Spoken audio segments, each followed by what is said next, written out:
Ready for your weekly tech fix? Want to know how technology sets us free? Well, get ready because here it comes.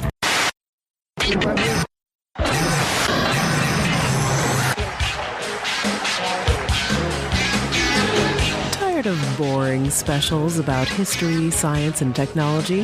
Then get on your best headphones because you might want to lay down for this. A Sovryn Tech special with the world's foremost anarchist technophile, Brian Sovryn. He has a huge, well, you know. And now, here's Brian. That's right, the Golden Stallion here, ready for another great episode of Sovryn Tech. A nice special here for you. I promised him, I said I'm going to have guests, nothing but the finest, and we've got one of the finest here today, in my opinion. Dante, you're here with me. I am indeed. Awesome. Dante is a friend of the show, and I met Dante at PorkFest X, though where I met him, well, I met him earlier on, but one of the places we hung out, they really should have called it PorkFest XXX. You know what I mean? Oh yeah. And it was at the fabled, much, you know. I always hear that it's there, that like there's this sex dome somewhere at PorkFest, and yet you can never find it. But this year, it was actually there. Oh yeah, it was there. Yeah. It was definitely there. Now, what did you think of it, Dante? I thought it was amazing. I thought it was really nice. It had a really good vibe to it. Yeah, it was like comfortable, not creepy at all, right? Yeah, not creepy at all. Everyone was very, chatty, people talking. It had some base rules, which were nice. It was a good break, after a whole day of, either debating or arguing or, just conversing. Yeah, right on. I mean, there was all the talks all day or whatever else is going on, some kind of event, and then you could just, go to the sex dome and chill. I mean, and that was running all day, wasn't it? Yeah. I think during the day there were sometimes shows. I never got a chance to make it to any of them. But, yeah, I didn't catch any of the shows either. Yeah, there were a couple fun shows, I guess, but most of it was at night, I guess. Hell yeah, yeah. So now, Dante, you would describe yourself. I mean, you're an anarchist. You're perhaps of a libertine flavor. Oh yeah, indeed. Absolutely, both are very true. Yeah, right on. I love it. See, and this is why, how could I not have a fellow libertine on the show? I think that's fantastic. Anarchist, libertine, atheist. Yeah, the whole thing. Atheist, the whole spiel. Yeah. Perfect. You can't beat it, folks. You're getting two top nerds for the price of one, or for the price of one audio, I should say. Which is great. So awesome. And it was great. It was great to meet you at PorkFest. And I really, we've talked here and there, online, and I couldn't wait, really to get you on the show at some point, because I know you hold a ton of the same interests as far as science and technology, all of which I know we're going to talk about. And even gaming, that was the thing I think we talked about the most at PorkFest, So if people are wondering, hey, is there going to be someone like me? And I don't mean like Brian Sovryn. I mean, is there going to be someone that holds my same interests, in the future, in atheism and anarchism and gaming and all that good stuff? Believe me, they're there. They're at PorkFest. They're in New Hampshire. They're all over the world. We just got to kind of connect with each other. That's all. So anyway, so now, Dante, you brought some great stories with you. I understand. And we both love science. Why don't we get right into the science? What do you got? Well, in the science, we have from thetelegraph.co.uk, we have 3 parent babies incompatible with human dignity, they say. But a group of 34 European politicians are trying to ban a new study that basically believes it's fully possible to have a 3-parent child. See, all right, now, at first blush, like I think what a lot of people are thinking about when they hear, wait a minute, this is going to have a 3-parent, child. Like, what's going on here? Like, is this is some DP going on? And so, yeah, and and like somehow is the sperm getting through the anal? What's happening here? But that's not the story, right? Is this like in vitro? What's happening? I think what it's actually coming off of is excuse the pun, is the studies that I heard about. I've heard about where they can now take skin cell from you or skin cell from me, and they could actually create an ovum or a Okay. female egg with it, or they could take skin cells from a girl and create sperm with it. Um, so basically, they could do that, and then they could essentially um, they do like some kind of mix up with the DNA where Okay. now the baby has three sets of chromosomes.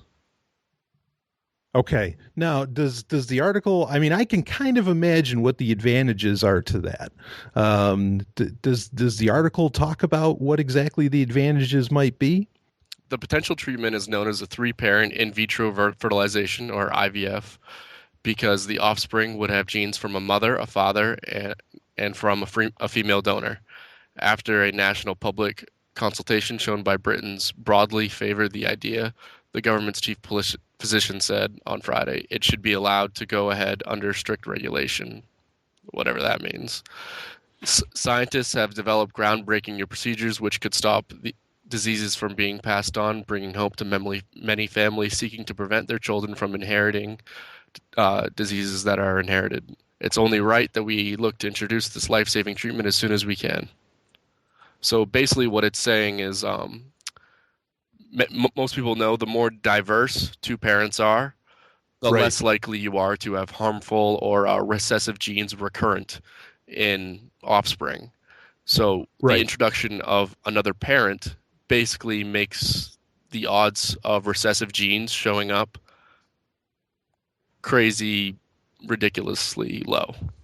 So having these three, having three parents, generally it sounds like they're saying it's going to be two female, Yeah. And one male. That's going to allow for defenses. It's going to allow for a lack of genetic mutation, perhaps, and it's going to really produce a child that can actually defend against a lot of diseases a whole hell of a lot better. Exactly. Yeah. And people are fighting against this, clearly. I mean, I can totally picture, for starters, the more superstitious people saying, wow, this is completely unnatural. God would not allow for this. You can practically hear the religious clamor from here, and we're in the States. That's right. You can. Yeah, I mean, and this is coming out of the United Kingdom, right? Yes. Yeah. So, I hear the story, and I think, well, that's fantastic. That we're figuring out a way. Now, obviously, I mean, I'm guessing they're grafting something from the one partner. I mean, obviously, this isn't going to be. I mean, it's fine if two women and a guy want to have sex together, but that's not. They're talking about in vitro fertilization, which is an age-old scientific concept, really. Yeah. And this is how they're going to do it. So they're going to be grafting something, from one woman, putting it onto or taking an egg perhaps from one woman, putting it into the other, and then using the intercourse. I mean, this is going to be probably done through a relatively natural process, even though it could all be done in the lab. Other than the fact, I mean, the natural process obviously isn't, like we said, again, it's not three people having sex together. It's just, two people using their stuff, putting it together and then slapping it into another person, essentially. Not that you still can't do that to seal the deal, though. No, exactly. That's what I'm saying. Is like, by all means, do this. Now, I guess, and that's kind of the interesting area where I want to go. I imagine the science is perfectly sound. I do have the question of, there is the idea of like, I think it's sickle cell anemia or whatever, where that can actually defend against other diseases, even though that in and of itself is a terrible disease, Yeah. Or a terrible mutation. So, in the idea of, like, say, the Red Queen hypothesis, which I kind of subscribe to as to why we have sex, where, like, having sex allows for a diversification of genes to where you're in this constant, like, almost an arms race with every other, like, form of bacteria or whatever happens to live around you. I'm really oversimplifying the Red Queen hypothesis, but so I guess there's some concern over the idea that this is like creating a genetic a baby of genetics that naturally wouldn't occur. But again, it's really to fight off all these, whatever disease they decide to figure out. And I think that's great. But the point I want to get to is that, so, I mean, I understand maybe there are some valid concerns, but by and large, I think it sounds good. But here's what I wonder is that in this case, and I know, in vitro fertilization, I mean, occurs, or, surrogates, whatever, all that stuff really occurs already. But I guess I wonder, since how is this going to affect law? Because you're going to have, literally, this kid will have the genes of 3 people, not 2. Yeah. And so does that other mother essentially, does she get to go into the hospital?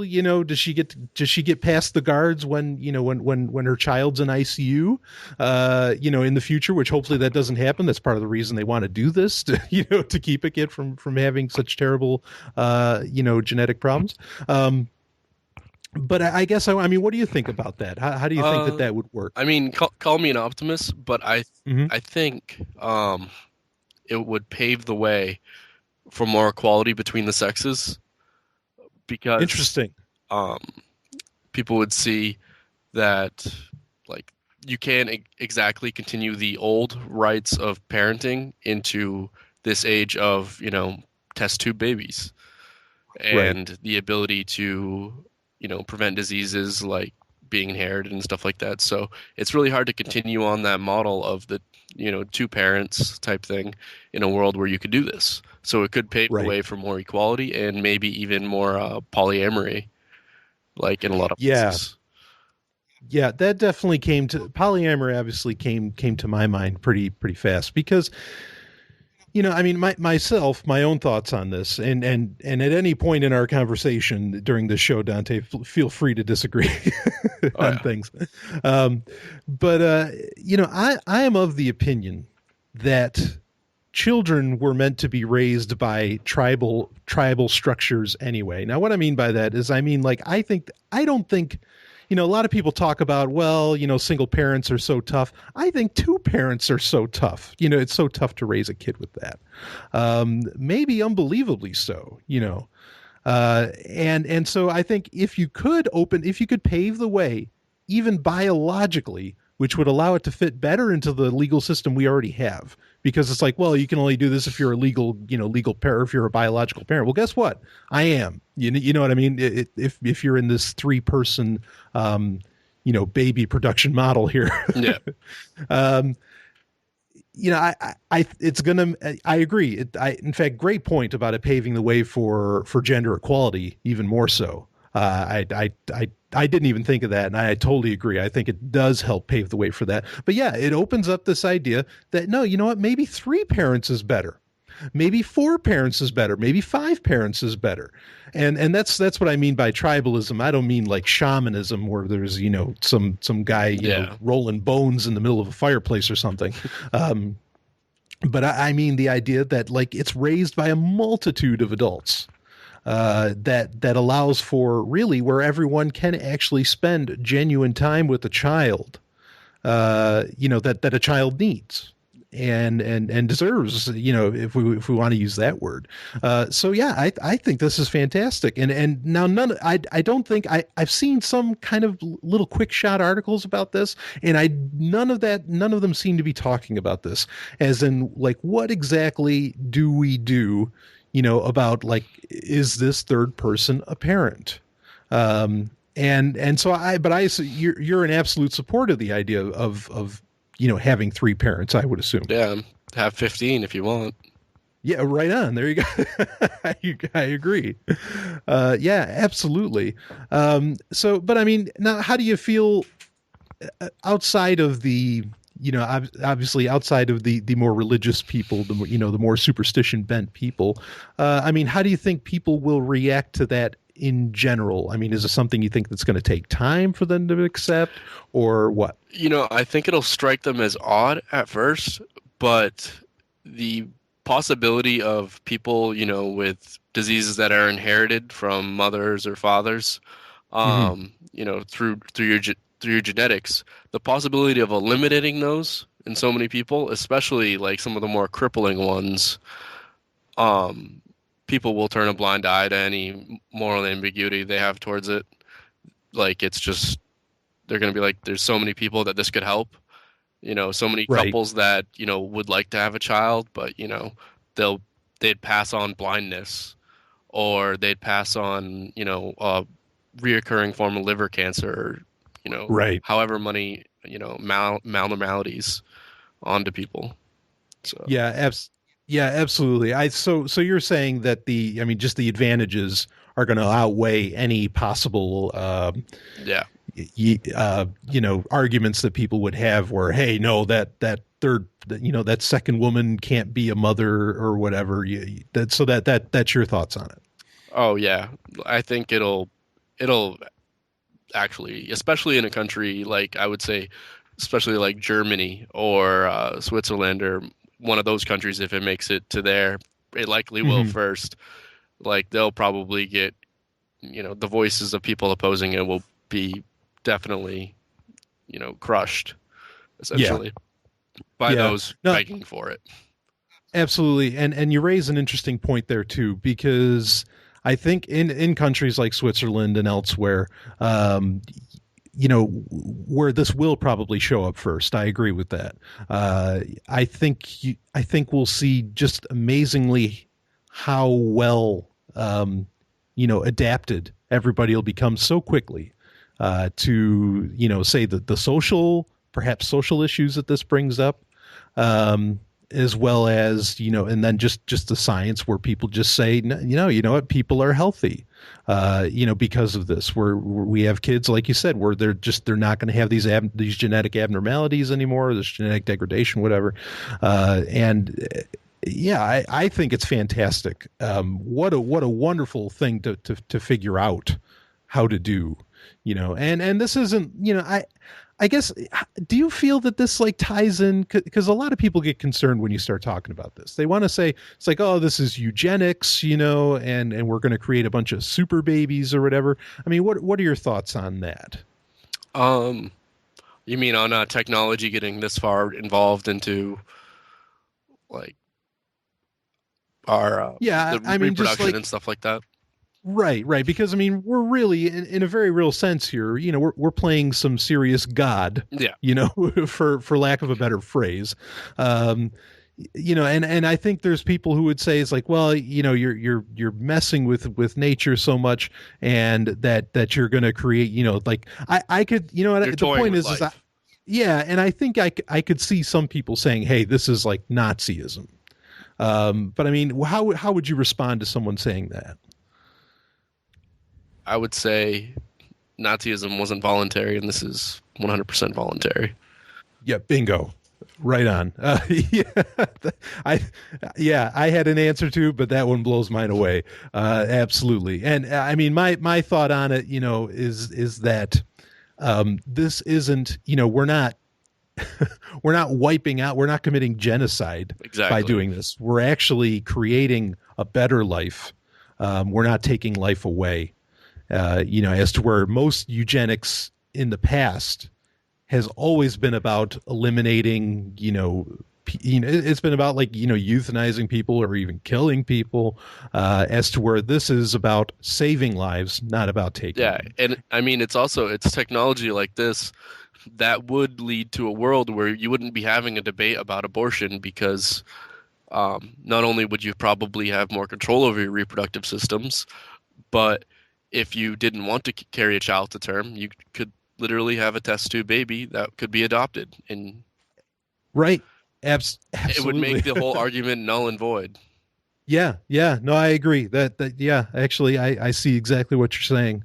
I wonder, here's, and yet now, according to the science, with this 3-parent thing, they're still having the woman, like bring it to term, right?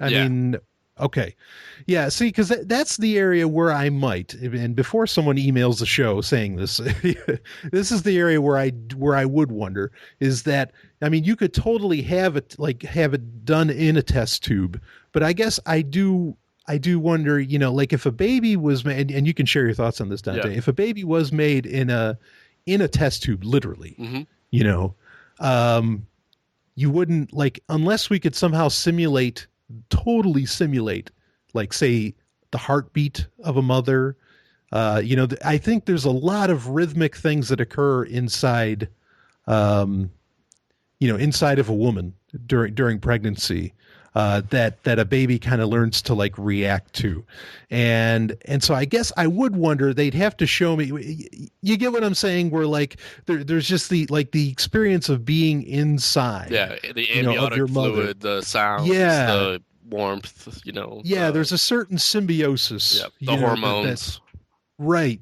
And so I'm open to the idea of literal test tube babies, but they'd have to show me that, we're really simulating everything that goes on during pregnancy, because, I got to wonder, not that there's any science behind it, but I got to wonder that there's got to be these things that evolutionarily we've just gotten accustomed to. I mean, what do you think about the idea of like real test tube babies? I think it's totally and 100% possible. I mean, even with current tech, it's got to be extremely possible, because I mean, we have that university in Texas right now. I forget the name of it, that basically built a human heart with scaffolding from a pig heart. Wow. They took like a pig's heart and they put stem cells that they had made, I believe, from like skin cells. They made adult stem cells from these skin cells and basically informed them to become heart cells, and they put them on this essentially dead scaffolding. It's basically tissue, rough tissue, and it grew a human heart over it. That's incredible. And they put electricity to it, and it started to beat. Wow. So what did they use? Do you know what did they use for the cells? Like, they didn't have to use stem cells, or I mean, nope, you said they got it from they didn't have to use an embryo stem cells. They've had some like new revolutionary stuff. Like they were actually able to harvest stem cells out of urine now. Wow. So yeah.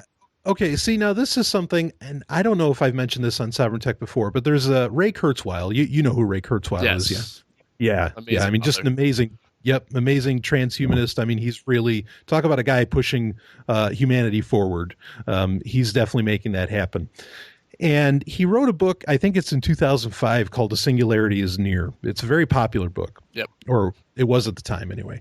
And in that, he said that this whole argument, about embryonic stem cells and all that, he said was pointless, because scientists had already figured out pretty much how to turn any cell into any other kind of cell anyway. And this is not a guy, I mean, Ray Kurzweil, he's the real deal. He is a scientist of scientists, and he has no need to bullshit. And so I always wondered, I'm like, well, then when is this happening? Where is this happening? Clearly, as you stated, at University in Texas, it happened. Yep. Actually, I just sent you the article if you'd like to just open it up and like that. There's an actual picture of the heart. Yeah, I got to see this. And I will link, all of this will be in the show notes, folks. Don't worry. So, because I mean, this is really revolutionary stuff. And it was amazingly simple how they did it as well. They actually just basically took the scaffolding of the pig heart and ran water and dish soap through it to get it basically down to the tissue. Yeah, and I'm looking at it right now, and that is incredible. I am in awe. Yeah, definitely take a look at the pictures in the show notes, listeners, because I mean, this is that just blows my mind. And this is something, switching gears a little bit. Yeah. Did you have any more you wanted to get on with the three parent thing? Nope. You can go right on. Okay. Go right ahead. All right. Switching gears a little bit. Now, I mean, something that's been talked about a lot is that they're starting to 3D print cells. They're using various biomatter, and essentially they're saying that they can also 3D print. I mean, this process is fantastic, for growing a working heart here, and I can't see any reason not to use that. We don't have to 3D print everything, but they are talking about, it's going around. There's been a story for a while where they are literally 3D printing cells, and essentially they're saying we're going to be able to 3D print parts, human organic parts. We already have. And right, and we're doing so. You got a couple examples, off the top of your head? I know there was I believe it was a boy in the UK, I think it was, who had a 3D printed bladder replaced. A bladder. 3D printed bladder. They've 3D printed kidneys, ears, portions of livers, I think. Just Wow. absolutely crazy stuff. That's incredible. Okay, now I know you also had a story where about a 3D printer. Nice Now, segue. yeah, thank you. That's why I don't make any money doing the show now. No, there was no sarcasm in that. No, I know. No. And so yeah, I know you had an article about a 3D printer. Now, tell me about this 3D printer, because 3D printing, let's face facts, is one of the technologies. If technology is going to set us free, and I believe it is, this is one of the ones. This is like perhaps of the big three that's really gonna set us free. And now, is this a 3D printer that you can give me a full introduction on it, but is this going to be a 3D printer that can do this cellular printing or no? Currently it cannot, but Okay. the way in which it works, which you might have to include a link in your article or in your show notes for people to actually get an idea of how this printer actually works, Sure. is the reason it's so cheap is, or not cheap, less expensive, is because one of the most expensive parts about a 3D printer is the scaffolding in which it goes across, like how Okay. it actually makes it. And the revolutionary way in which this basically does it is it's basically freeform. Okay, so you talk about cost. What's the cost on this thing? Under $100. Under $100. $100 or less is their goal. Like the Ouya. Okay, so it's awesome. Love the Ouya. Maybe we'll talk about the Ouya a little later. But $100 Yep. at most for a 3D printer. All right, and here's the kicker. This is the Peachy printer, and it is a crowd-funded 3D printer. It was launched, I believe it was launched about a month ago. Okay. It was launched with a goal of getting $50,000 for this guy who's basically in his garage with a couple of investors, had been making this tiny little 3D printer that is under $100, and he's been tinkering with it, and he finally got it right, and he needs to mass market it, and he wanted to get $50,000, and there's 11 days left still in the funding, and he has $570,000 pledged. Okay. He has how much? 500? $570,000 for half a and million. he only wanted 50. Yes. That's incredible. Now I want to preface this because so many like Kickstarter and Indiegogo, crowdfunding campaigns, they, a lot of times, especially now, people are asking for millions and millions and millions of dollars, even to do just something like this. I've seen some of these plans, for like 3D printers before to get crowdfunded. A lot of times they don't make it. And often, like I say, they're asking for literally millions of dollars. Now, this guy's only asking for $50,000, and I'm glad to hear that he's got over $500,000 now, to do what he can do. So that amazing. Keep going. Yeah. So yeah, the Peachy printer basically is, it just undercut every single 3D printer out there. And one of the most revolutionary things about it is because it's freeform, as in it's not sitting on, that XY scaffolding that you usually see with 3D printers. Okay. XYZ where it goes up and down and back and forth. And, it needs all those motors and stuff, which are largely one of the most expensive parts of a 3D printer. Right. It basically is just sitting on a scaffold that goes up and down. And one of the revolutionary things is the medium in which it's printing. It prints in a saline solution with a drip, so it just drips water to make the part rise. and so that is that like, okay, so is that like the really revolutionary like kind of aspect of this? Is that why it's allowed to be freeform and it doesn't have such a crazy scaffolding? Well, you could also hook it up to a scaffolding thing. It has no like its build volume is essentially limitless. You could print out a whole canoe with it, with the right kind of scaffolding. That's one of the goals of the guys that's doing this. Is he wants to print an entire canoe with this 3D printer, just for one piece. Now, do they like? What's the size of this thing? I mean, is it smaller than the Ouya? Smaller than the Ouya. So this thing could fit in your hand. Yeah. I mean, not including the where you would the resin bay and stuff like that, but Right. the actual But printer the printer head itself. Okay. Yeah. The actual, like, more or less the device itself Yep. is the size of your hand. Yep. That is mind blowing. And $100. This has gotten crowdfunded. The crowdfunding is already successful, right? Indeed. Yeah, and this can literally print everything, like anything almost. Now, like we said, it's not going to print cellular structures yet, but it could probably do, what was the name of that gun that was really a big deal going around? The Liberator. The Liberator, yeah. The single shot. Do the Liberator, I think it could do a Liberator. And do you have any information? It's fine if you don't. Do you have any information though on where exactly? Like what's their distribution model? Are they just going to be selling it on their website? Because like at Staples you can go and you can buy a 3D printer for like $1,600 or something like that.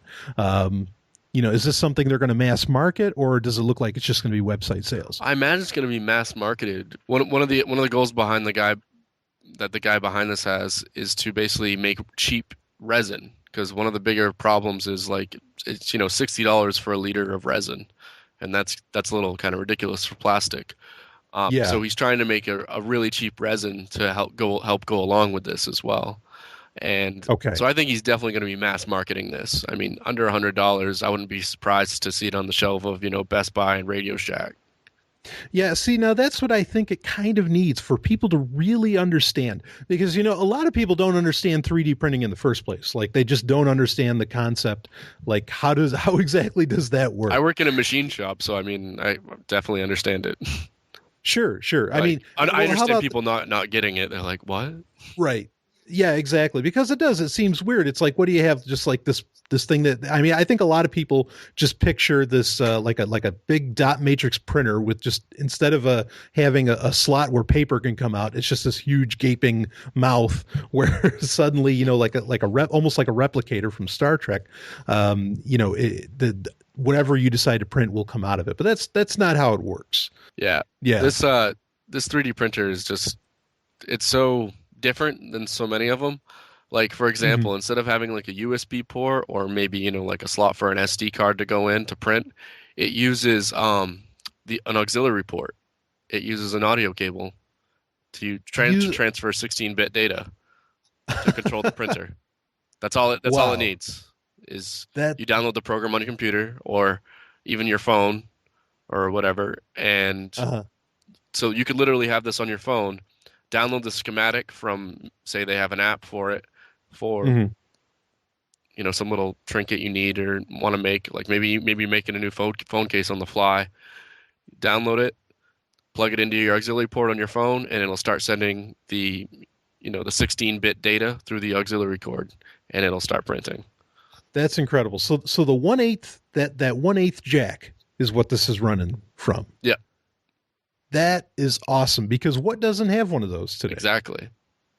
I mean, everything's got them. Even a Chromebook has that, or name the device, tablet, whatever. They all have it. So that's actually, I didn't know that. Now that's an ingenious way, to transmit data. And it doesn't hinder it very much either, because the 16-bit data that goes through an auxiliary port is 65,000 by 65,000 resolution. So it's like 4 billion different data points. So right, which is plenty for anything to get produced. Yeah. No, you're absolutely right. That is incredible. And I guess part of the reason that you could use the auxiliary jack is because it doesn't necessarily have to have so much of a back and forth. I mean, I hadn't even thought about that, but a 1/8 jack is definitely all one would need. And that's ingenious in itself for someone to come up with. I'm really that idea alone. Forget the 3D printer. Well, don't forget it, but forget the 3D printer. That idea alone is pretty shocking to me, and that's actually bringing me a degree of pause. But data through auxiliary ports. It is pretty cool. Yeah. That solves so many problems, because like even Apple, Like this just solves so many issues because like Apple loves their proprietary connections, but even Apple products, all of them have the 1/8 jack, so they're an auxiliary port, so there's no need for any kind of proprietary connections. I love it. Okay, so now and this is good too because at that price point, at being $100 or even less. This is something where, I think one of the ways for 3D printing to get mass adopted, as crazy as it seems to a lot of guys, especially like you and I, Dante, where it's like, what do you mean you don't shop online? What do you mean you don't go online, go to Amazon to buy this or that? You don't have Prime? How do you live? Yeah, exactly. Right. But so many people don't, and they still do go to Best Buy, amazingly. They still do go to Radio Shack, amazingly. They still do, and I understand Walmart. Walmart makes a little more sense. But anyway, if these things could be in those stores, talk about revolutionary. And there's no reason that they shouldn't be, because at $100, why can't that, go on the shelf? I see just a tremendous marketing opportunity here. And wow, what an idea. So, I mean, this thing could probably print a house if it wanted. Actually, the guy mentions it definitely could print a house if you wanted it to, although it would probably take years because of its size. Okay. But I mean, sure, there's no reason I can't see if this is massively successful. He's already in talks about doing a Peachy Printer Pro. So maybe there will be larger versions that'll be able to do more robust things. Could. I mean, for all we know, in 2 years, there might be some of these up in space constructing a citadel. I love it. Nice. Yeah. Oh, man. So anyway, listeners, check this out in the show notes because this is really, really something. Like I say, 3D printing, it's definitely one of those technologies. While myself personally, I'm not, I'm not so big on like guns and whatever, but if you are wanting guns, this is probably the way to do it without any of that regulation stuff, or whatever you're wanting. I mean, this takes all the power away from industry. From big industry that so many people are concerned about. And it puts it right literally in your hand. And it's called the Peachy, right? Yeah, as in like a Peachy, peach? like you eat Peachy Printer. Peachy Printer. Also, I'd like to add,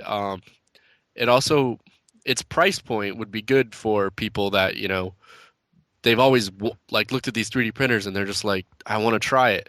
But also there's a novelty to this. The guy already has an app in development. I believe he has a demo he shows of it where he takes his phone and with the camera, scans it over like an origami swan, and it creates a 3D reconstruction on the phone, and then you can send it to the Peachy printer. So, wow. Yeah. I love it. Yeah, because phones, the cameras on smartphones can certainly scan depth. They're and in conjunction with the accelerometer, and it's just right. You're going to get. I mean, you could get it all.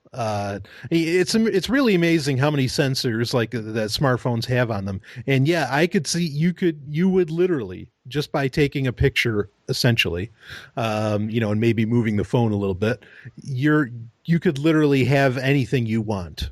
And I suppose it depends on the price of the resin, right? I mean, to some degree. Yep. But you said he's developing cheaper resin? Currently, there's resin between, higher end resins like $200 a liter, and fast acting resin is like $60 a liter. I assume there's just because every day you go to Kickstarter or Indiegogo and there's more people figuring out more ways to make resin and how to recycle the resin, and it's just going to get cheaper and cheaper. That's incredible. So yeah, really, folks, this is how technology is going to set you free. The ones that are really crazy are the ones with the microwave printer ones that they're thinking about putting up in space. Have you seen those ones? I haven't. Tell me a little bit about that. What's basically, because you know how a microwave works, it radiates and makes a small area vibrate intensely with microwave radiation. Right. So what this does is they can actually take like powdered titanium or copper, and basically they set it in place. The printer sets it in place, the print head, and then it blasts it with microwave radiation, and it moltens and it fuses. So it is essentially printing metal. So, okay. So Instead, let's say this was up in space. Like, all right. So a microwave, that's what a microwave does is it excites it excites matter at the molecular level yeah, and, makes it vibrate or do whatever. And so essentially they're going to use microwave and they would use it as a essentially, binding agent for metal on a wow. 3D printer. Okay. So would they just like would they have like a huge, say this was in space, would they have to have like a huge basin essentially of metal, like you say, or and then they would just like shoot the microwaves into it, or is that kind of the idea? I'm trying No, to picture this. current ones, like you'll see videos on YouTube. It Okay, is like it's a basin of powder, and they would right. use an agent to basically bind them together, and then they like cook them, they heat them up, Yep. so like they solidify as one. So basically, it's like they're hot gluing pieces of metal together, and then they're making the metal slightly molten so it hardens together. That So what this does is basically you can picture like picture something in space that's dropping like a fine particle of copper, and then it's putting another one next to it and blasting it with microwave for a second so that that particle fuses to the other one okay. and Now continuously do that. all right. So and is the microwave like is it varying its intensity and frequency to where it's actually making the shape, like as it's bonding them? It's designing like how it's going to look, or does that take a scaffolding? It's more it doesn't need a scaffolding. It's basically instead of laying strips of plastic down that harden fast, which how Mhm. the plastic ones work, it's basically just very fast laying down like almost dust-sized particles of metal and hitting them with you know microwave beams Right, and to it's make bonding them it as it molten. goes along. But it's only like just barely molten because they can finely tune the frequencies. So it's just barely molten. So it's just enough so that they fuse to each other and not so like it just melts into a goop. That is amazing. Um, y- you know, I'm literally like I'm just picturing that, and admittedly I'm picturing starships getting built. Yeah. You You know, build a box and then you just throw like a little tablet of oxygen in there and it suddenly has atmosphere. oh, I love Be great. it. Well, I mean, because that's realistically how spaceships would look in a low tech world like we are currently, is they'd just Right. be floating blocks with atmosphere generation inside of them or something. Sure, sure. No, that makes total sense, and I'm really in.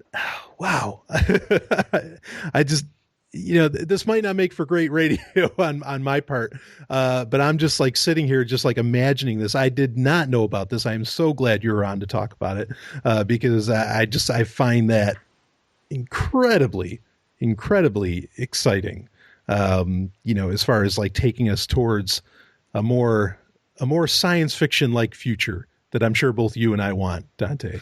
Oh yeah, the real mindfuck though, Brian. The real mindfuck is that they're actually able to do this with what's on the moon.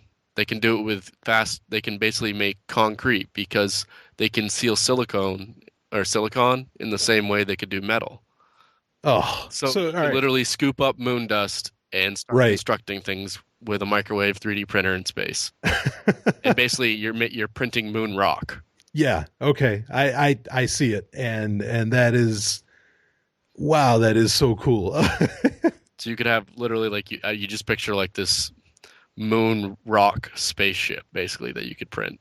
I love it. And so we already all the resources that we need. We're not going to have to like go drilling or anything. We could just be scooping this stuff right off the moon and then Scoop it up, shoot the microwaves. scoop it up, build on top of it. Then Right. you have underground living structures in the moon on top of stuff that's on top of it. Yeah, mind fuck, no doubt about it. Yeah. It literally just makes things seem like okay, well, why aren't we there right now? What's going on? Yeah, exactly. Well, the reason we're not there right now is because the government shut down. Yeah. So everything is halted and stopped, and of course, no, it hasn't at all. We just need Neil deGrasse Tyson to quit his job at the Smithsonian and start working for Richard Branson. Yeah. Oh, I would love to see that. NDT, Neil deGrasse Tyson, that guy is amazing. Oh boy. Yeah, I what I would give for that to happen. But that's interesting because like this, okay, in fact, let's backstep a little bit. Yeah. Because this is a point I want to bring out. These both stories we've talked about they are tremendous leaps in science. There's and technology. There's no doubt about it. And yet this 3D printer, its campaign is going on right now. The guy is still developing things right now. The United States government is shut down. The 3 parent babies, that's all being done in the United Kingdom. That's a story that literally came out almost like I think it was 2 days after the government shutdown occurred. That they said that we're doing this and we're still working on it and whatever. Because just because the United States government shut down doesn't mean that science isn't happening in every other country on the planet. Yep. And because, I don't know if you've noticed this, Dante, but like on Facebook or on Twitter or whatever, there's all these people like Wired and even Gizmodo, though Gizmodo's a little bit better about it, where they're saying, look, all, this science has just come to a standstill and people are dying. And I mean, what do you make of that when you read that? Talking about the government shutdown? Yeah. I think it's almost a good thing that people are attributing that to the government, like the science shutting down, even though it definitely isn't. Right. Because it will open more researchers and laboratories' eyes into the fact that the public wants this, but maybe they should find their funding elsewhere from, crowdfunding. Like, can you imagine if like an esteemed researcher, is researching a cure on AIDS and made his presentation on Kickstarter? Everyone would be like Fry on Futurama, shut up and take my money. Yeah. So right. Yeah, and that's the thing. I wonder, like, you take this 3D printer, for example, or say if somehow these scientists working on the 3 parent babies thing, if they ran over to Kickstarter and Indiegogo and said, all right, fine, the government won't pay for it, you pay for it. And I think you're right. I think most people would say, take my money. Exactly. Or like you talk about the microwave 3D printers and whichever else. Give the option to the people and watch how fast that money will go exactly where they want it to go. I think that's a great point that you bring up.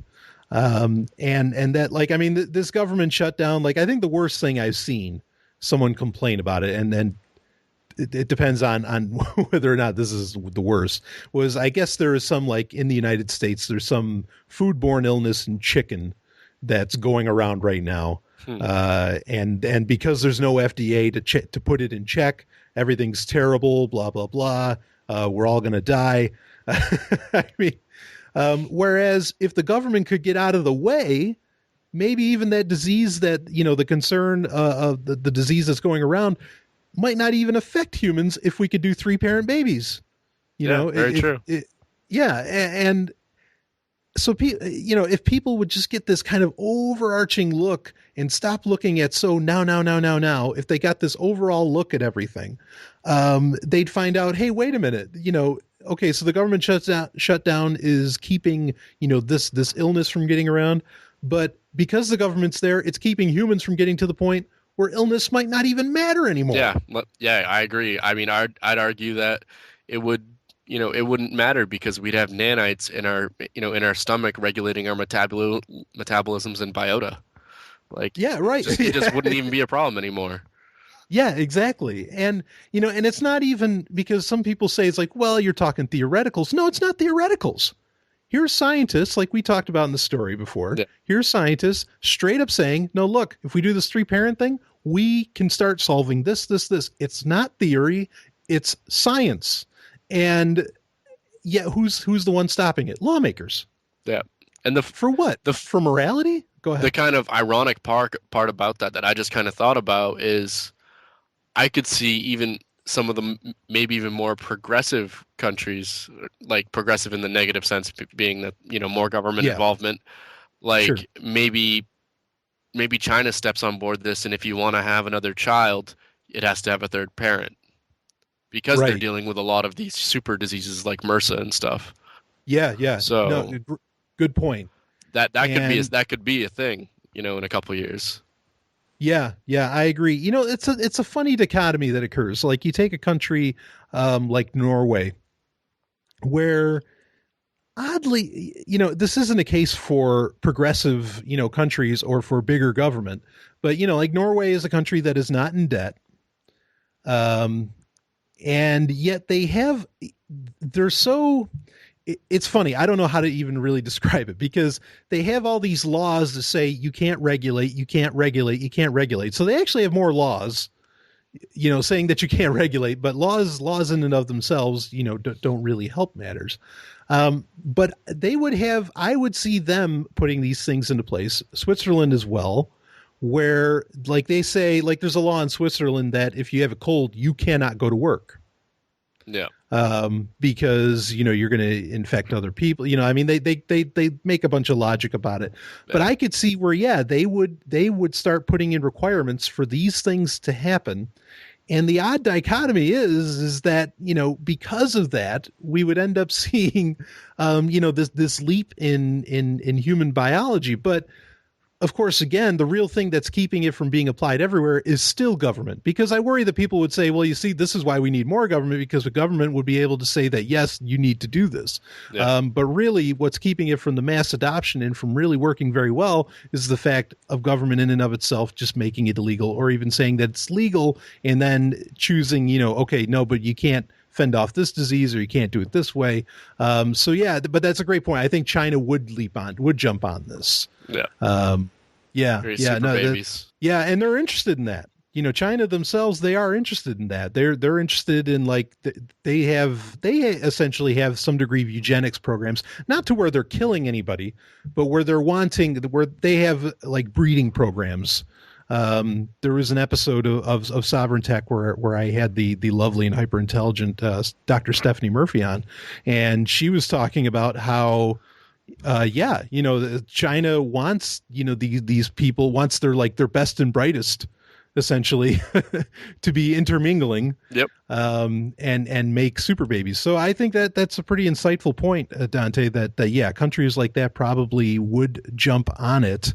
And hopefully that would just open up, let loose, not create more legislation, but hopefully that'll just open up the legislation saying, we want these kids that are healthy too.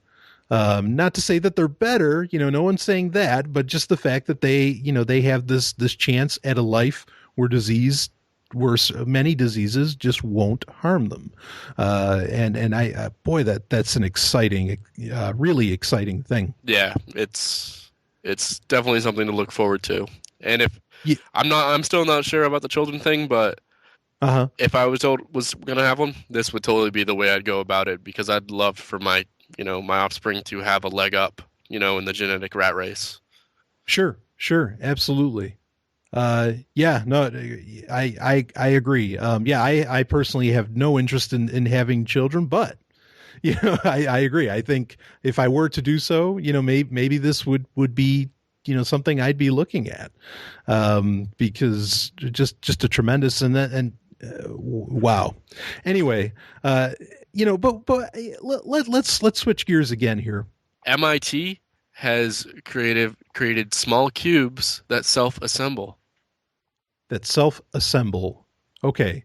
So MIT, so we've gone from, now we could probably print out these cubes that are going to self-assemble themselves. So thanks to 3D printers. Yeah. Go ahead. Tell me about the cubes. What do we got? Basically, they're about the size currently. I mean, they're definitely going to get smaller. They're about the size of, well, actually, I'll preface it with this. One of the problems with robotics and trying to get robotics smaller, nano-sized robots that help repair your body and stuff like that, is that they have to be custom tailored to do certain tasks. It might need to cut here, it might need to go here, it needs tracks, it needs wheels. It needs several legs or something similar to that. So it's rather hard to, because you have to spend so much time making, customizations, and it's hard to make one that's a Swiss Army knife, like it's a transformer that it has, 16 different things that do all different stuff. So what MIT did is, starting with these robots, they took, which are about the size of like a baby's building blocks, and they're cubes with magnetic sides, all 6 sides of the cube's magnetic, and a flywheel is inside. Are you familiar with a flywheel? Yes. Yeah. There's a flywheel inside that basically spins at up to 2,000 revolution or 20,000 revolutions per minute, and it's basically just controlled by computer. And so what it can do is you got 2 cubes sitting down on a table, and you instruct them, because you can communicate with them because they're little robotic things. They're instructed to connect, so they can both use their flywheels and then stop the flywheel at the same time, and basically they can jump up and connect in midair with the magnetic sides of the cube. Wow. Okay. So what size are we talking about here? Like, how big are these things? These right now are about the size of like a baby's building blocks. So like little wooden blocks. Here's a okay. So we're having like Legos kind of connect to each other on their own. Yeah. Wow. And so what are they like? What exactly would be more like the planned application? Now, obviously, they're going to be able to make these things smaller. Yeah. That's the idea, basically, to perfect them and to make them smaller and smaller. So you can imagine them. Imagine them as like the size of like a grain of sand. You could literally just be like, I need this, and they can take the shape of that thing. Now, I remember, let's see, what was the movie? It was the new version of The Day the Earth Stood Still. Yeah. With Keanu Reeves. And which I mean, I don't know how you felt on it. I actually enjoyed it. It wasn't as good as the original, but I enjoyed it. Wasn't bad. Yeah, it wasn't bad. It had some cool moments, some cool one-liners in it that only Keanu Reeves can ever deliver. But anyway, in that you have Gort, which is the giant robot. And I think he was kind of made of like the same stuff, where it was just a bunch of little creatures, and essentially they could all like meld together and, become like, this giant Gort. And so that's kind of the idea. Like we could just take a bunch of these things, say, like you said, the size of sand, and you would program them. They have like a receiver, and like, say, probably even with like an app on your phone, you could say, I need this, and they would all formulate essentially into that device. Exactly. Like, say, some of these blocks could still have specialized attributes because they could detach and reattach elsewhere. Like, one could be a battery, or one could be, maybe a little laser diode or something. Okay. Now, I guess that's the next question too. While we're on movie references, like, would this be like the T-1000 where it can't make something complex? It can only make like the T-1000 was liquid metal, and it could make its arm. It could turn its arm into a blade, but it couldn't turn it into a couldn't become like a fusion reactor or something. A fusion reactor or something. Well, I mean, all this stuff is just brand new. Right, really early stages here. Yeah. Likely it's we're gonna have to see how small we could actually get these before real world applications could be used for them. Now, would you worry? You said you work? Yep, I work at a machine shop. You work at a machine shop. Yeah. So, I mean, would you worry about like all this stuff? Does any like the 3D printing, these, all these blocks that MIT is making that can essentially, join together to make, whatever. Does this stuff, like, are you worried you're going to be out of a job because pretty much all these materials are just going to meld themselves? No, it doesn't really worry me that much. Like, there's still a lot of stuff that requires a lot of welding and a lot of, it's not really there just yet. But no, certainly especially not. Yeah, seeing as we like where I work, we've already dipped our toes into that, so okay, we have that kind of going for us already. Gotcha. Yeah. So I mean, businesses are adapting to be able to use these new devices, because that's something too that I think a lot of people kind of freak out about, is like, oh, all this stuff's automated and robotic, we're all going to lose our jobs, which just isn't the case it seems at all, because it seems like most industries just adapt to this stuff. Yeah, and one of the points that I try to get across when people bring up that exact thing is what this will do is it'll literally give us the dream that people, 50 years ago thought of the future, that instead of having to work a 30-hour, 40-hour, 60-hour work week to survive, you might only have to work 10 hours a week. Right. Because, like, if something is, say, like the frames to my glasses break, I don't need to go buy new frames. I don't need to pay someone to fix them. I crush them up, put them in a little blender, blend up plastic resin, melt it back down, print out a new pair. Right. Yeah, exactly. I love that.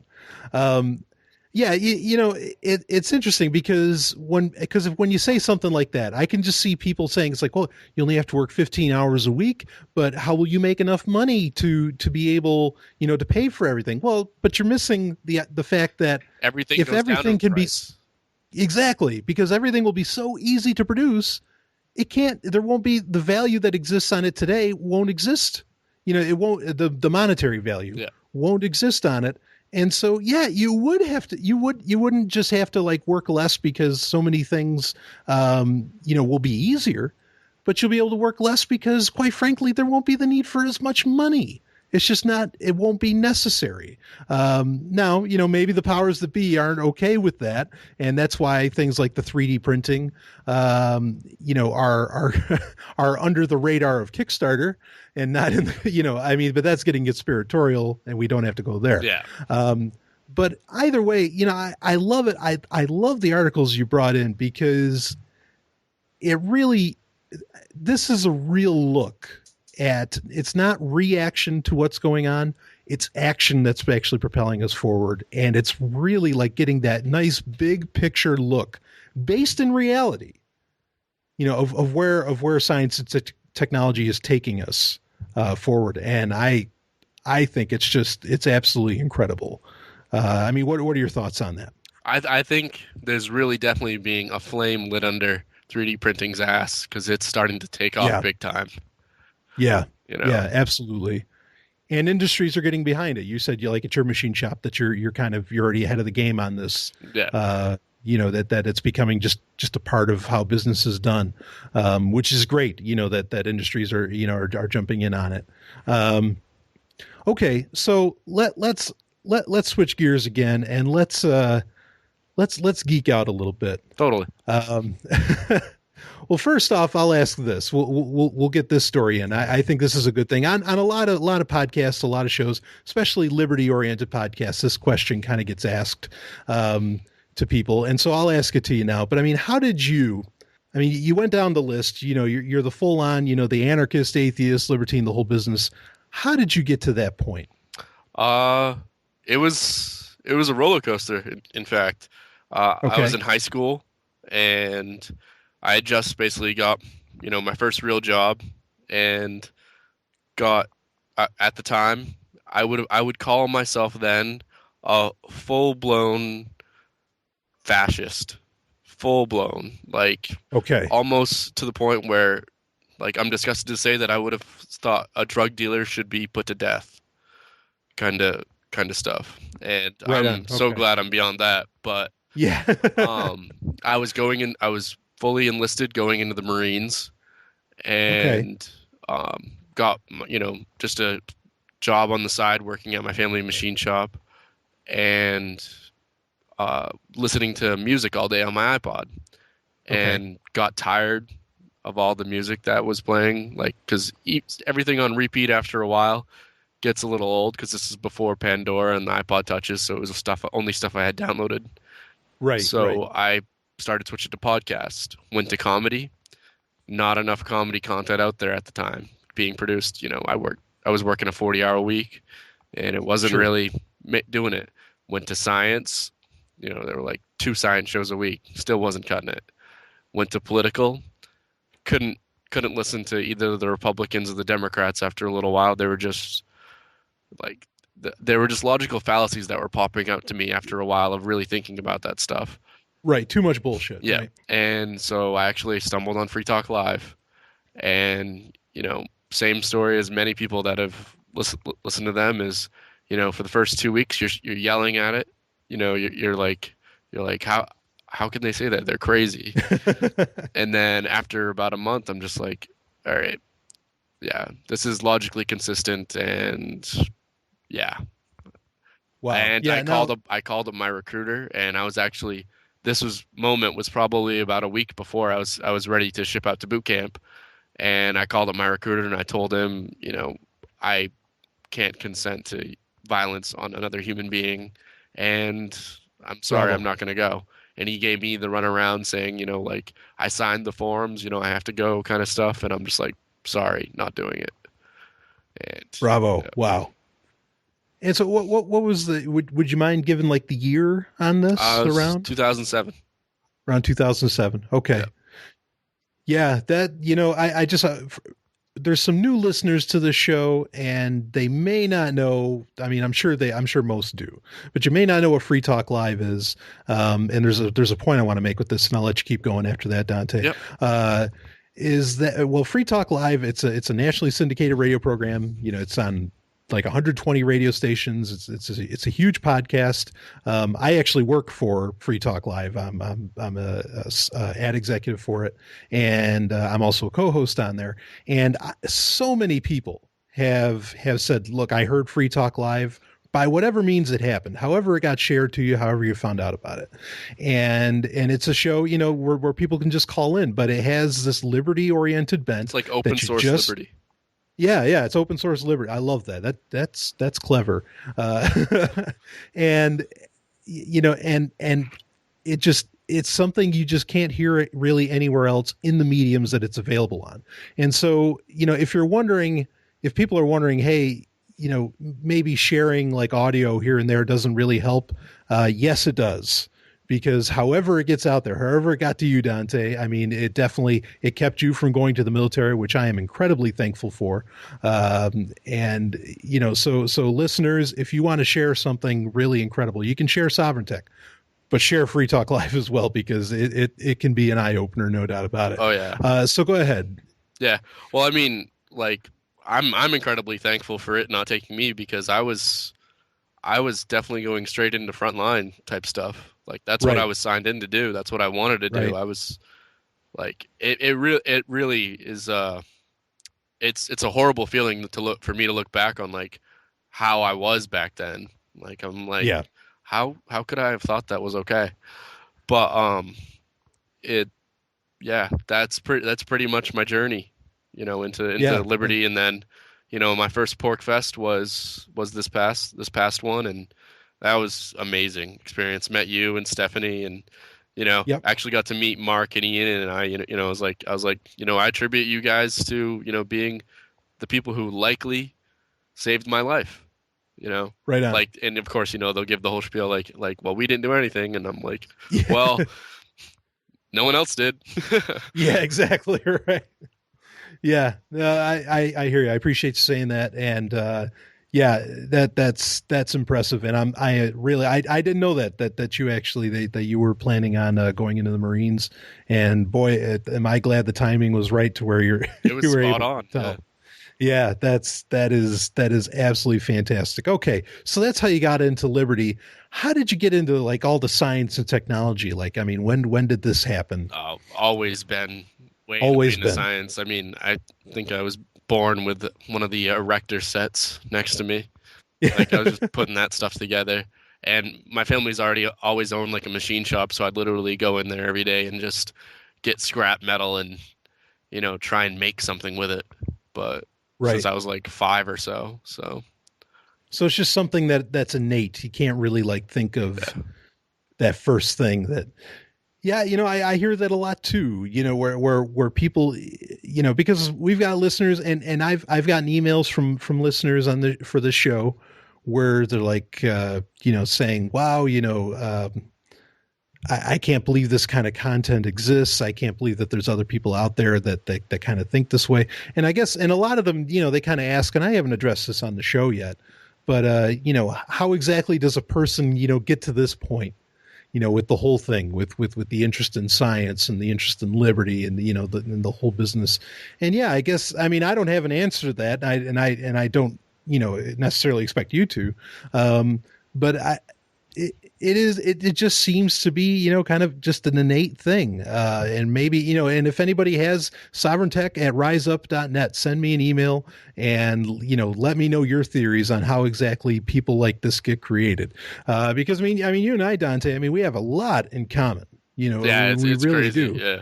Yeah. Yeah. And I know there's other listeners out there that would have a lot in common with us as well.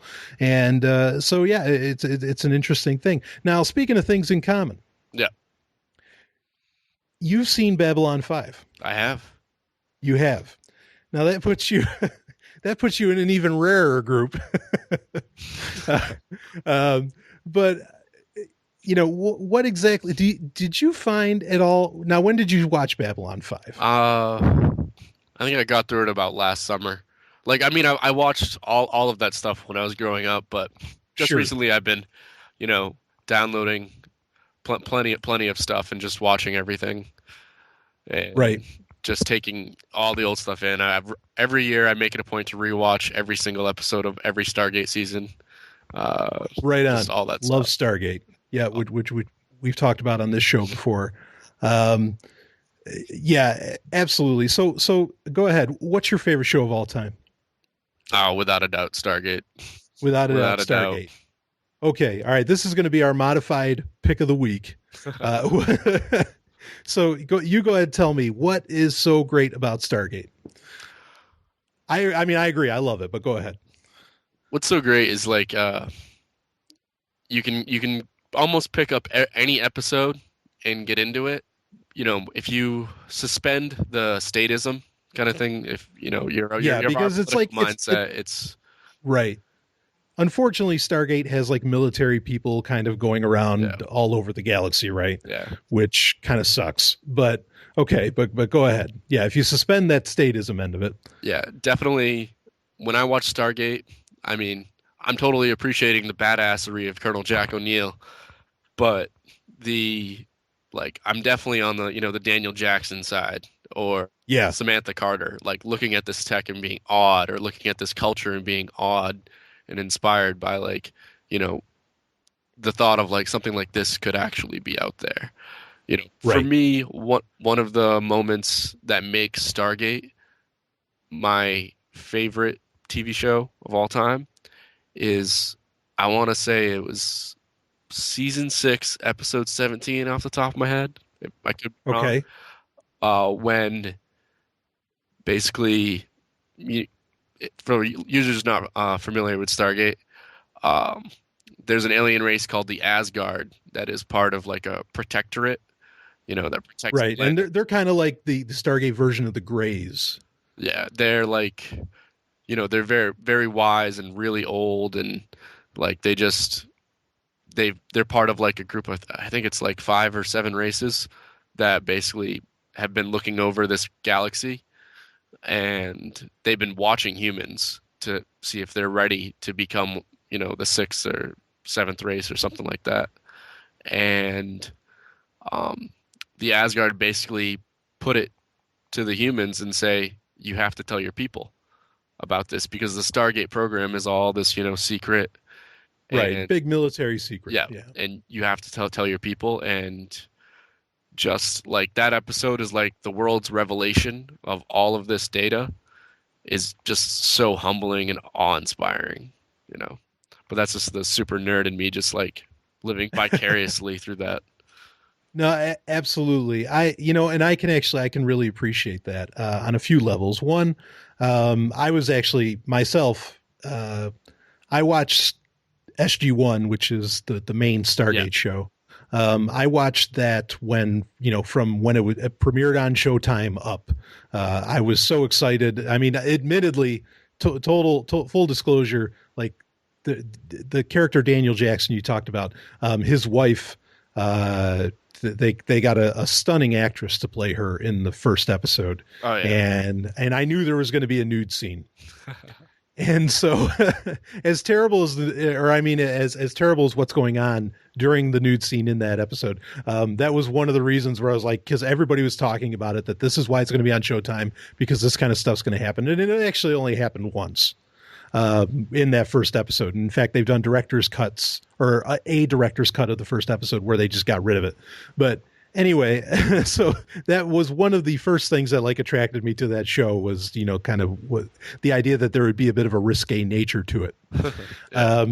But anyway, I ended up becoming very, very, very inspired by the character of Daniel Jackson, who is essentially this, you know, anthropologist, archaeologist type, Egyptologist, actually. Goes out of his way every time to try and not use violence. Yeah, exactly. And I mean, I may have said this on Sovereign Tech before, but I always wanted to be Daniel Jackson, you know, and in fact, I went to college for all of 2 months, you know, with the idea I wanted to, you know, get into archaeology. And it wasn't because of Indiana Jones, not to say Indiana Jones wasn't cool, especially back then because Kingdom of the Crystal Skull hadn't come out yet. But yeah, I mean, it was just totally like, you know, I was like, wow, Daniel Jackson's really trying to figure out the origins of everything. He's just on this, you know, search for truth. And it was really, you know, that really like, struck me, you know, and so I will admit, I love the character of Daniel Jackson and I love the show. And do you think, I want to ask this, I mean, do you think the idea that Stargate deals with the origins, albeit fictionalized, of course. Yeah. But that deals with the origins of, you know, of humanity and of the universe in general. I mean, was that a serious appeal to you, consciously or subconsciously? I don't like it. It deals with the origins of the Jaffa, I believe, but right. Humanity evolved on its own. Right. But the cultural influences of the Goa'uld on human civilization was just it. You know, it's kind of a cool fantasy world to vicariously step into when you're watching. You know, like think about like because it fits in so unbelievably well, and you know they're so incredibly accurate with a lot of history and stuff like that it's just right. It's really good. And you know, I like how they work in, you know, like Merlin, and they work in a lot of like ancient Greece, and you know they of course do the Mark Twain skit in it, so it's just like every sci-fi show has to do that. But yeah, exactly. The Next Generation did it, everybody does it. Yeah. And, all of them. Yep. Yeah, so they took all this mythology and they just like tried to make some kind of scientific sense out of it. Yeah, and I think that appeals to just about anybody, because it's just trying to make sense of the world, you know.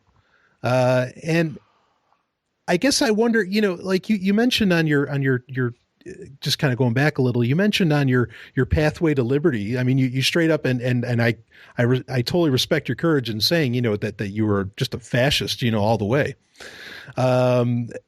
And I wonder if a person gets to that because they realize, like, because I can understand that.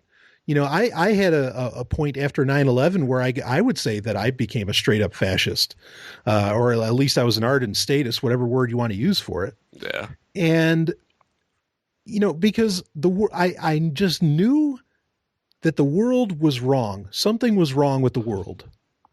And I thought that the only way to correct it, you know, was you know, just lay down the law as much as you can. Yeah.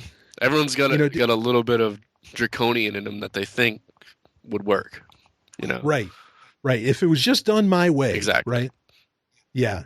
And that's, so, I mean, so do you feel the same, like that there was just that, or do you look back on that time in the same way where you kind of realize I just knew something was wrong? Yeah. I think it was, I knew things were wrong and people just weren't, you know, they weren't looking at the writing on the wall, and I didn't know a solution at the time, and I thought, you know, as most people do that don't know the solution to a situation and try and solve something, they jump to violence, and that was totally wrong on my part. Well, it's what we generally see as the solution, right? Yeah, like that's what you do. You go to violence. You know, that's what the comic book says, or that's what, you know, even Stargate would say that often enough, you know, as much as Daniel Jackson would try not to. It's like, oh, just, you know, pull out the gun and let's do it. Yeah. Yeah. Yeah. No, I hear you. And so I think, you know, I think, you know, going now back to the show Stargate, I really think that, I mean, because that show, how long did that go? That went 10 seasons. And it's the longest running sci-fi show of all time. Right, and Atlantis, which was a sequel show, that went 5 seasons. Yep. And then Stargate Universe, that went 2 seasons. Yep. And then there was even a cartoon. I think there's like 5 movies or something, isn't there? Yeah. I know of 2. I have them. I have them all. Hold on, I can open. Yeah, there's the original film, of course. Then there's Arc of Truth and Continuum. And then I think there was even a cartoon called Stargate Infinity. So this is insanely popular. And I think, just my own thoughts on it, you can share yours. I think part of it really just comes down to is like, yeah, everything we're told about these mythologies and all this history and all that, there's just something not right. There's something, that isn't ringing true here. And this makes some sense of it. Not to say it's accurate, because it's all fictionalized. Yeah. But it does a nice job of trying to make it all fit. And I mean, what do you think on that? It's a good putty to fill in the logic gaps in what we don't know about humans' culture, and it's to harp on the Library of Alexandria that you're talking about a few podcasts back. It's likely this show would probably be less popular if we had that that history book that documented our history properly for 100,000 years. Right. Like if we knew this stuff, all this stuff had been laid out for us since we were children, then we'd be like, we wouldn't be wondering so much. But we're left here with bits and pieces of our history, and we're left wondering and wandering. Yeah, and with that in mind, I mean, if someone came up to me and said, "Yeah, well, I think Stargate is actually pretty accurate," I mean, in some ways, how can you debate them? Because we don't know. I mean, we don't. Our pictures of history are so skewed, and what we do. So many things that, like, I'll be the first to say this. Okay, speaking of Stargate, because one of the things Stargate says, right, is that Ra built the pyramids, essentially. Yeah. Okay. I'll come right out and say it. I don't know if I've said it before on this show, but I don't think the Egyptians built the pyramids. I think they found them. And now I don't think aliens did it either. I don't think Ra built them. Yeah. But I don't think the Egyptians built the pyramids at all. I think they don't match Egyptian construction, architecture. They don't match, Egyptian building style in that there's no writing inside of them. And in fact, Stargate, the movie, was one of the first things that kind of brought this little factoid to life, in that the huge pyramid, the great pyramid of Giza, essentially. The only writing that was ever found in it was graffiti by Khufu. And in Stargate, part of the premises is that graffiti in there was a fraud. Yeah. And I think that's true. I think that's a point where fact met fiction. And that's actually a lot of times in Stargate, that's for sure. That's a truth. And that's part of the reason I think that the show is so good. And I, if it weren't for Babylon 5, I'd probably agree with you that it might be the best show ever. So Babylon 5 is great, no doubt, though. Yeah, Babylon 5 is great. And thank you for saying that, because not a lot of people have seen it, and it's an investment to watch that show, no doubt about it.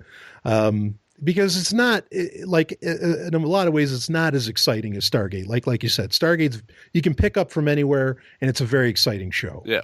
Stargate Mondays were a tenet of my childhood. Right on. Was that on the Sci-Fi Channel back then? Yeah, they had the new episodes on Fridays, and on Mondays they would do like 4 episodes. So they do that 4-hour block. Yeah, they do that. Okay. Like the latest 4, or they do like 4 random and then the last one, or 3 random and then the last one.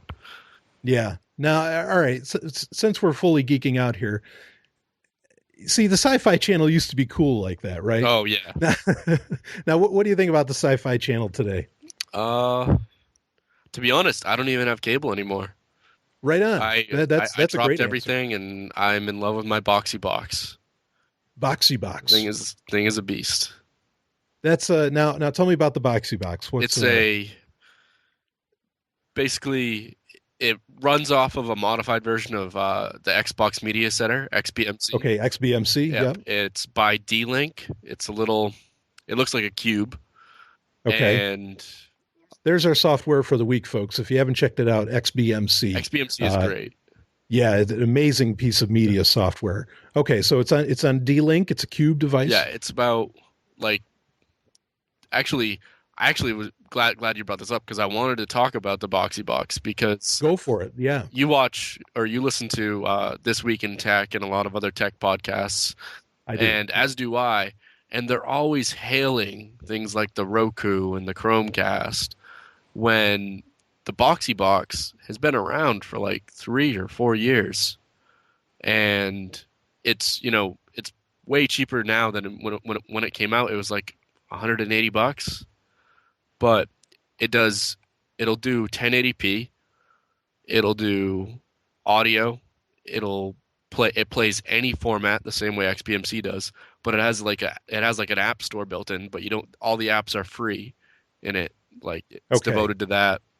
And So it's big on like open source. yeah, it's like a closed source version of XBMC. Gotcha. Yeah, Okay. which I wish I could unlock the bootloader and like, throw an Android ROM or throw like XBMC on it, but it's so good by itself. The thing I've had it for 2.5 years only goes off when I only turn it off when the power goes out. Like it's Amazing. still And just chugging away. now it can play anything. It could play like MKV files. WebM, MKV, whatever. Throw at it. It can play it. That's Can awesome. do So it GIFs, solves. JPEG, whatever. So awesome. So it solves the extension war. Yeah. And the proprietary war. So now I guess I wonder, does this now? Can you connect to this? I'll make sure there's a link to find this in the show notes. But now, can you? Does this have Wi-Fi? Do you stream this from your? It's got Ethernet and Wi-Fi. Okay. Does it have a built-in hard drive at all? It has a small one, but mainly it's meant for DLNA. But it does have 2 USB ports, so Okay. you can throw an external hard drive on it if you want, Right. and it'll right. work just fine. It'll support pretty much everything. The Boxee Box. Now, I mean, because when you talk about a lot of these devices, they usually have a shelf life of 6 months to a year, meaning that's how long you'll use them for, and then they become obsolete, or the next new thing comes out. But I'm glad you brought this up because you've been using it for over 2 years, and it still handles everything that comes your way. Yep, it's a beauty. I love it. Wow. It's also really nice because like on mine I have like it comes with a remote that's I believe it uses some form of like Wi-Fi or radio to communicate, so it's not infrared, so you don't need to be even pointing it at it to use it. But it's got a keyboard on it and everything. But I have right now I just have a dongled keyboard on it that's is backlit and everything, so it's the perfect media center. Like you can get the Spotify app on it, Pandora. You can watch Revision 3 or you can love Revision 3. Yeah, all those Twit, everything is all on there, and it also has a browser in it, so like I can go to cam.freetalklive.com and I can watch Free Talk Live's cam on my TV. Incredible. So does it have Flash on it? I believe Flash works, and if Okay. it doesn't, I'm positive there's an app that you can download in it that will you sideload can, it. right. You can get the APK for Flash and works on everything. A lot of people don't know this, but because Android doesn't support Flash anymore officially, but you can actually download the APK for Flash and you can put it on an Android device, and most likely on Boxee Box if it doesn't already have it. Yeah. And as long as the application that you're using can accept Flash content, it'll work just fine. Like if you on Android, if you run the Firefox web browser or Dolphin, Flash works beautifully with it. Yeah. So, yeah. So I like this. It's not proprietary. It doesn't come from one of the big companies. Not that, I mean, usually like hardware that comes from Google is pretty nice because they let you hack with it.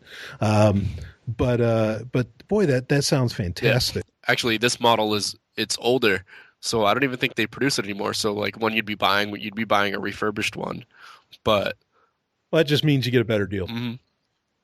So that's okay. It's cool because it also has like it'll work with AirPlay, and you can send stuff from your phone to it. You can control it with your phone or anything. I love it. Yeah. Okay. Well, I'm glad that our conversation went down that route, because yeah, a lot of tech in this show.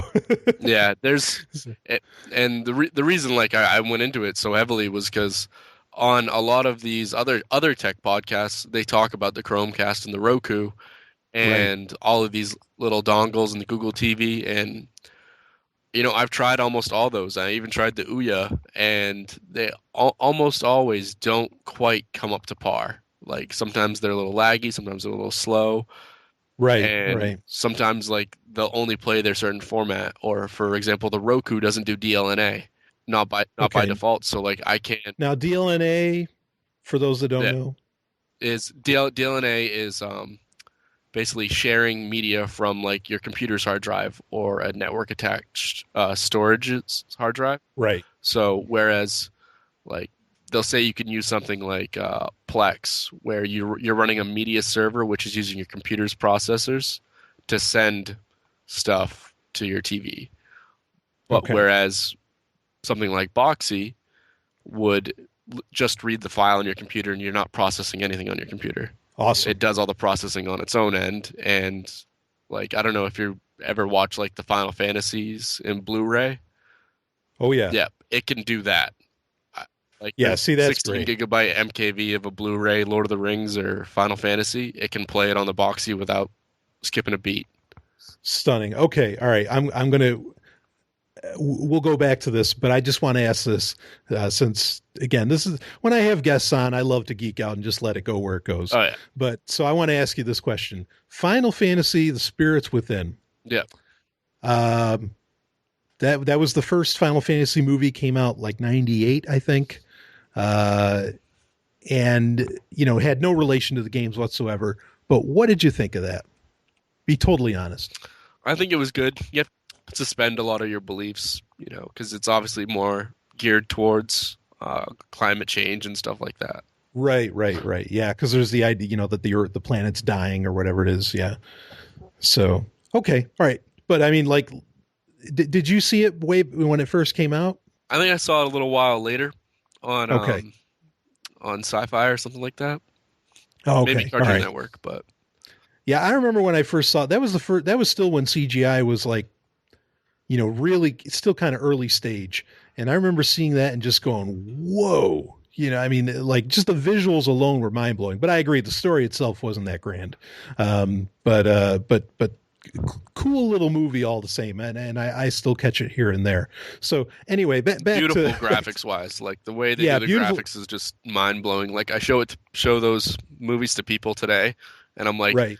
this is like 10 years ago, and this looks like something we'd expect today at the theaters. Yeah, exactly. No, you're right. I mean, like right down to like the hair. I mean, everything. Yeah.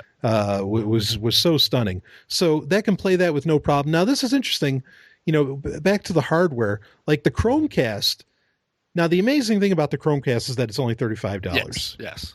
That's mind blowing. But and this is shocking because I just got done saying like how Google, how usually they're pretty open with their hardware. Google is being incredibly proprietary about the Chromecast, more so than I think they plan to be.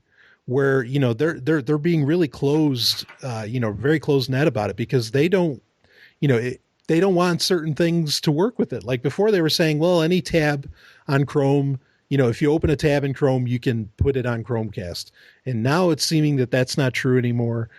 So they're really closing things up. So the Chromecast, as attractive as it initially seemed to be, especially at $35, I wouldn't recommend it to people. Yeah.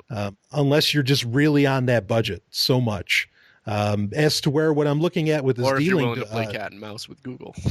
yeah, exactly right. Yeah, which, well, anyway, that's another story. But I mean, with the Boxee Box, I love it. I think that's what D-Link produced here is awesome. Really, really impressive hardware. So, and you love it. Yeah, it's such a like it's really rare that you get a device that just doesn't quit on you. Right. I agree. Yeah. I agree. I in fact, I'm looking at it now. I love even the box design of it. There's a it looks great. So check this one out too, listeners. Yeah. Anyway, any more you wanted to hit up on that, Dante? Like I said, I love the Boxee Box. I believe like you could probably literally Google Boxee Box alternative and you will find, because Boxee Box will play any format that you throw at it. Right. But it is like proprietary. Like you can't unlock the bootloader and throw your own ROMs on it. So I would say you could probably Google alternative for Boxee Box and you could probably find one probably cheaper and one that you could throw Windows on, or you could throw Ubuntu on, or you could throw Linux on, or just straight XPMC or Android. But, right, or like CyanogenMod or something. Yeah, sure. But other than that, it's an amazing device, and it's probably somewhere between $90 and $160 on Amazon. You can get a newer refurb probably. That's fantastic. I can't see any reason why anyone wouldn't want to do that. Yeah. Okay, well, Dante, did you have any other topics you wanted to touch on, or? Nope, not really. Yeah, I have had a ton of fun with this episode. This has been this has been just quality time. And actually, if you have the chance, Dante, I'd love to have you on again in the future. Most definitely. And in fact, if you're in New Hampshire, we could do we'll do a more regular formatted show even if at that point. I'd love to do that. Yeah. And I think that would be a lot of fun. So anyway, Dante, really, again, great having you on. It's important. I want the listeners to know, hey, guess what? There's a lot of us out there, That there is. We're not the voice in the wilderness anymore. Not that I want to use a Christian analogy or anything, but anyway. So anyway, again, thank you, Dante, so much for being on. And again, we'll have you on again in the future. I hope it would just be fantastic. And everyone, you have been listening to Sovryn Tech. Carpe Lucem. I'll see you next time.